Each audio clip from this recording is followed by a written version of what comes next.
Hi, Mason Rowley, WVCW music director here after a Chalkboard session with the amazing hardcore band Bruiser. They have two song demo out now on all streaming services, and they're playing shows all the time. Not going to mention a date because. Hello, welcome. Hello. How's it going? Good. Well, with that out of the way, just give me like a brief history about how Bruiser came to be, if you wouldn't mind. Yeah, we started a little over a year ago. Mm-hmm. I guess Evan and I met at the gym. We just, some metalhead talk. Like, hey, nice shirt, bro. It's like, you want to start a band? Sure. Obviously, he plays guitar. I started out on drums. And so we would kind of just get together, start jamming, and, went through a couple lineup changes, but here we are now. Who would you all say is like big band influences on your sound and when you know?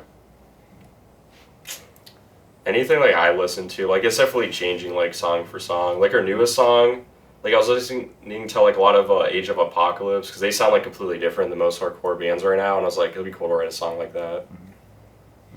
Yeah, I think for me, probably stuff like Madball, the Cro-Mags, Agnostic Front, Slayer. Those are probably my big influences. Yeah, I'd just say metal for me, like straight metal and some death metal. I'm still getting acquainted more to like the hardcore scene. So I think maybe I bring a little bit different of a taste or a flavor to the sound, but I think it works well because it blends, Yeah, I mean, same as Chris, but a little more on the hip hop side. Even though it doesn't really translate directly into music, but like just for the groove and like kind of the feel, a little bit of that, and just like a lot of the bands that everyone else said. And speaking a little bit more about the songwriting process, when making a Bruiser song, what's the process like? Is it like a jam session, or is it like coming in something composed, or? We've had maybe a few songs that became like a jam session. I usually try to like compile a bunch of stuff, put it together, try to send it to them to get feedback. Then we work on it together and try to structure it typically. It's pretty formulaic. Usually, like I feel like Evan brings melodies or riffs, and then we kind of build from there with like drums, bass lines or sections, and then Al will come through with some lyrics, and we'll put it all together kind of. So, yeah. You all recently recorded some music. I'm not sure how recently. I forgot to check the date on the the upload to Bandcamp. But is there any difficulty when recording, translating it from like a live show into like an audio only experience? Yeah, it's a completely different process. I mean, even like the tone on your instruments is going to be completely different from what you use. Mm-hmm. So like dialing that in was kind of annoying, and like we're new to the process, so our first demo was definitely a lot rougher than what we're like recording now. Mm-hmm. Yeah, what we have coming out, just you have to approach it professionally, like on the drumming end of things. Make click tracks. You want to be really tight and accurate. But it went really well the whole process for the thing we have coming out soon. So. And speaking more about live performances, how do you all approach your live performances? Do you have like a methodology? Do you guys have like any rituals or whatever beforehand, or you just kind of go out there and play? Yeah, for me, it's just like the latter of what you said. Just go and play. I mean, try to warm up before a little. Of course, like earlier in the day, I try to practice, but I mean, Al, he likes to warm up a lot before, and sometimes I'll join him since I do some backup vocals here and there, but. That's basically just it for me. Yeah, I usually go to my car and just chill out, man, warm up, try to get my head right. So it's pretty relaxed. Yeah. I try to warm up whenever I can. I just try to make like the show energetic, like entertaining to watch. I just make sure I'm in the right headspace throughout the whole day, and I like eat enough, and I'm like hydrated. And that way, when I sit down, I'm good to go, and I can just do what I do. Mm-hmm. Is performing an intense experience, would you say? Or is it like intentionally intense, if that makes sense? Yeah. It's a freaking workout, man. I'm dying, but for me, it's a test of perseverance. Mm-hmm. It's just, especially being a former drummer, I definitely had to step out of my comfort zone doing the whole vocal thing. So when I'm up there, I do try to really give it my all, you know. What was the transition like from drummer to singer? Was it just like a natural progression, or was it just a little bit of an adjustment? Oh yeah, yeah. I mean, I never done any singing or shouting. Never really had any, you know, God-given ability with it. It was just get up there, freaking shout like an idiot and move, and that seems to do the job. But yeah, it was a surprise to us when our former vocalist left, who we're still very good friends with in the band Pain Directive. But yeah, he was juggling like a bunch of bands, and he didn't even live in Richmond, so we were like, that's cool. And yeah, somebody had to step up to that. So. On the lyric side of things, how to go back sort of to the songwriting aspect of it, at what point in the process do lyrics come in, do you think? Are lyrics like a priority, or are they like we gotta have something? No, it's definitely a priority, because we want our music to have substance, you know, and a real message. And that's why I really clicked with hardcore to begin with. I mean, I love metal, don't get me wrong, but like listening to music that's always talking about, you know, demons and fantasy and stuff, I never really connected with that. Even though I love horror movies and stuff, it was more about just, you know, getting through hard times and picking yourself back up when you're down. And I think that a lot of our music reflects that. Do you all have favorite horror movies? No. Yeah. I'm not into horror movies like that. So. Yeah, you go first. For me, it's probably between the original Texas Chainsaw Massacre and The Exorcist, because those are two movies that really scared the crap out of me. I don't know if can we curse or not. Yeah. Okay, yeah, it scared the shit out of me, dude. Like the Exorcist was. I mean, I know that's like a lot of people say that, but I think I was 8 when I first saw it, and like I couldn't sleep. I was just having visions of Reagan, and it's ironic because at Bruiser HQ we have a life-size Reagan statue, and like the head turns and shit. It's really cool, man. I love collecting horror movie stuff, but yeah, the Exorcist and the Texas Chainsaw Massacre. I love 70s and 80s horror. Yeah. So for me, Exorcist is number one for sure. I don't know if it really counts as a horror movie, but Silence of the Lambs is definitely like really high up there for me.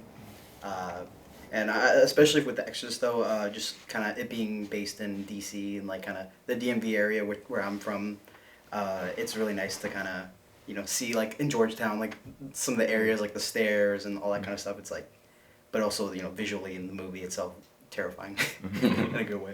I'd say recently, like, watching Hereditary, like, blew my mind, just because it's, like, so different and, like, out there. Like, how everyone, like, everything connects at the end. Like, you don't really understand it till the end, and, like, I would have to watch videos, like, explaining it, so that was pretty sick. Do you find yourselves inspired by other forms, not music necessarily, but other forms of media, like movies and whatever? Definitely. Yeah, 100% sure. Yeah, for sure. Anything in particular you would say that isn't not a non-musical influence on This your is music? gonna sound like crazy, but like Phil Jackson from the Washington Bulls would like make them practice with like lights off and like do random stuff like that. So like early on when I was like preparing to play live, like I would just implement like the most random stuff just to like help me prepare, and that's been like kind of helpful. I think with like drumming, for me, like a lot of like what I'm doing here is very physical and enduring, as you can see. So like professional athletes and like the way that they, you know, do repetition to be able to perform at a high level, that's something I love too. And then like theater, like actors and actresses, people on Broadway, musical theater, I think that's like one of the hardest art forms to like be good at. So like I take a lot of inspiration from that and like just how they, you know, can control everything, their voice, their body, the way they act, and all that. So. Yeah, for me, the same thing, because it's extremely physical. So I look to a lot of athletes, especially martial artists and bodybuilders, and kind of try to emulate a lot of the things that they do with their training. But I'm also heavily inspired, obviously, by movies, not just horror, but like action, like old school action, martial arts movies, and comic books. Yeah, so I mean, similar to what everyone else said, of course, but just being physically active and just being functional as far as like your strength and just especially from my on my end, you know, just because I play bass and like carrying this giant like 8x10 cabinet like speaker thing, and so it's funny because you know just loading that show after show when I need to, it's you know it's definitely it can get pretty heavy. So God, what was it? Here, I'll go to the backup question and come back around to it. In a self-defense situation, what instrument would you choose to defend yourself with against, let's say, a horde of attackers? Reaching for one instrument. Got him right here, baby. I mean, a guitar you can like swing people with. Maybe a bass. Maybe like those are built stronger. hey, I'll take my bass. And you can throw like drum shells at them maybe. You take some drum hardware, some like, you know, solid pieces of metal, but like on a comedic sense, like a cello end pin. Just run at a motherfucker with the end pin out. Yeah, that's smart. Chris, your harpoon. Yeah, the hi-hat stand. Yeah. Oh, there it is. So if you were to introduce a person to the genre of hardcore with one album, what would you choose for it? The Age of Quarrel, Chromax. Mm-hmm. Is it banned in DC? Is that the name of the Bad Brains first one? Or is it self-titled? I think it's just Oh, self-titled. it's self-titled Bad Brains. Yeah. I'd say Division of Mine self-titled album, just because I'm into it right now and it's just so ridiculously heavy. Yeah, that's one of the heaviest bands in hardcore right now. And Bad Brains too. Do you obviously I think hardcore is a very live performance based genre. Do you all have like a favorite crowd interaction you've had performing live? Woodbridge. Yeah. Well, Yeah, there's a couple of them, man. Yeah. What was it? Joe's Place, Woodbridge, man. Joe's Place was crazy. Did a It was few like weeks a ago. lot of young kids. Yeah. That's People cool. just went crazy. Just a pizza spot. Yeah, I was there at a show at like Slash Run. Like I wasn't like at the crowd, but like my parents went there and like people were like flipping tables and stuff. So that was like kind of cool. Yeah, DC. Yeah, Joe's Place was awesome. It's this little kind of decrepit pizza parlor. in the Good middle. pizza though. Good. Okay, yeah. Pizza. Good. Awesome. I'll take your word for it. I didn't have it, but yeah, there was a bunch of just like high school kids that showed up and fucking teared the place down. I have to say, like, the show we played last week at Mac Rock, that probably takes the cake for me. Yeah, that's fun. Just an insane level of energy in the pit, and we're just grateful we got to play that. You know. I think definitely just having it not be as like stage and people like you know just having it be like we're a little closer. You know, it has its pros and cons, of course, but I think it's just more intimate and like you're able to connect with people more and they connect with it too. You know, as opposed to like having it be all like professional. You know, like a big kind of stage and you know there's like that kind of like festival style where it's not the same. It's a pretty amazing and like unique feeling to like see the control you have over a crowd of people just going insane, you know, running into each other. It's a pretty special feeling. You mentioned that you all have more music coming out, more recorded music coming out sometime soon. Could you, anything to expect on the upcoming? I don't know if it's an album or like a EP or something. Yeah, it's an EP. Yeah, I think we have 6 songs. 6 songs. Yeah, just content that we've kind of been sitting on for a while, but you know we had to get it out there at some point. And following up the 2022 demo, we're like let's just do it. So fortunately we have a good friend of ours, M, who really helped us out, not just with this but also with the previous demo. He did all the recording and mixing, and he's just been a huge asset to the band. So we're really grateful to have him. But yeah, the EP should be out at the end of this month or first week of May, I'd say.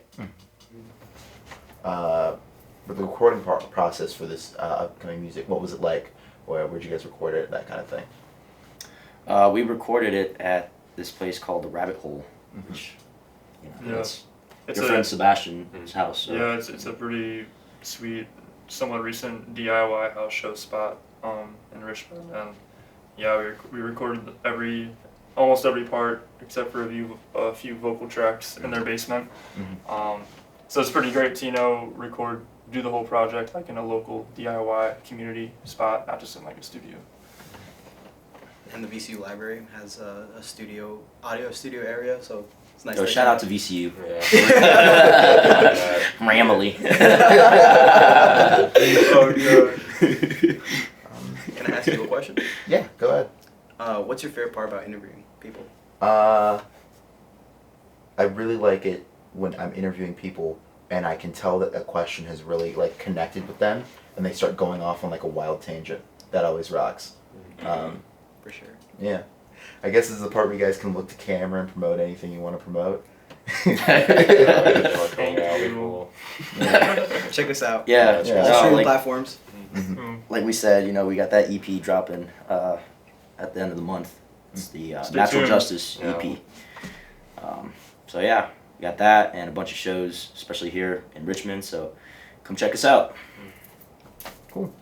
Well, thank you all for joining us. Thank you all for the amazing performance. Go outside. Listen to music. Oh, yeah. Thanks for having I love us. it. Yeah, thank you so problem. much. Thank you for Thank you all for opportunity. talking to me. Appreciate it. Yeah.